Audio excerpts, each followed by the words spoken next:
Treated with Ruthenium 106 plaque. A 12-year-old boy presented to us with a pinkish discoloration of left hemiface since birth, and he had congestion in his eyes since about 1 week to 10 days. He did not have any underlying CNS manifestations.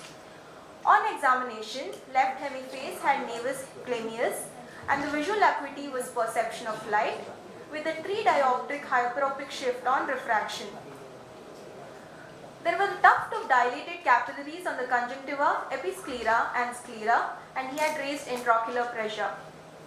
The montage view of the left eye showed a diffuse choroidal thickening with a large pinkish orange nodular mass in the inferior paramacular area associated with the subretinal detachment.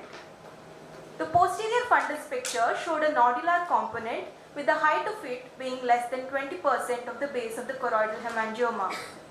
An axial B scan showed a large dome-shaped elevation with internal echoes similar to the adjacent choroid.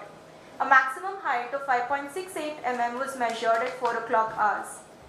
With the backdrop of a patient with nevus flammeus, the funduscopy showing diffuse choroidal hemangioma, we diagnosed him to be a case of Sturge-Weber syndrome with secondary glaucoma. A screening MRI ruled out leptomeningeal angiomatosis. We had an array of treatment options. Observation was ruled out as visual loss was secondary to a treatable cause. Laser photocoagulation would have been visually morbid and thus it was not done because it was in a critical area.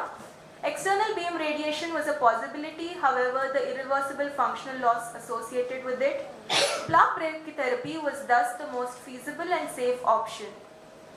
He was treated with a ruthenium plaque at a dose rate of 4000 centigrade with a prophylactic injection of ranibizumab given at every 3 months. This is a serial fundus image showing excellent outcome at the baseline 3 months and 6 months with a very good visual improvement of perception of light to 6/9 by the end of the vision.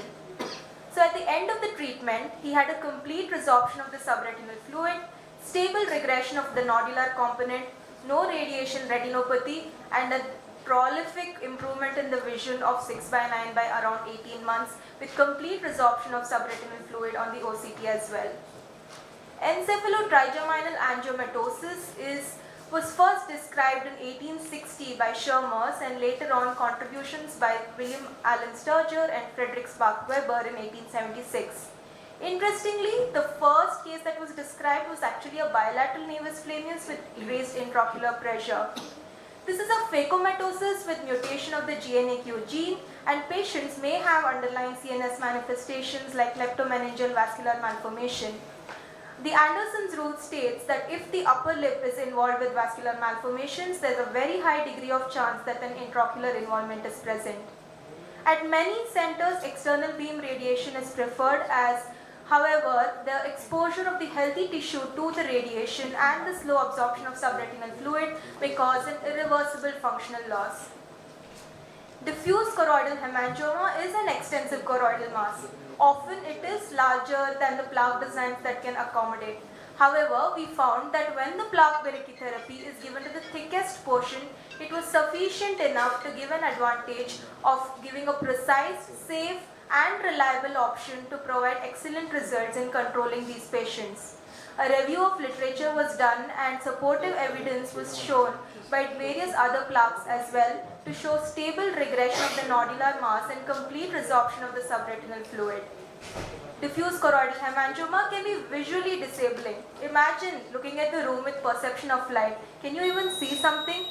That's the end point of these treatment is a complete resorption of the subretinal fluid, and plaque brachytherapy is an excellent option for this. Thank you.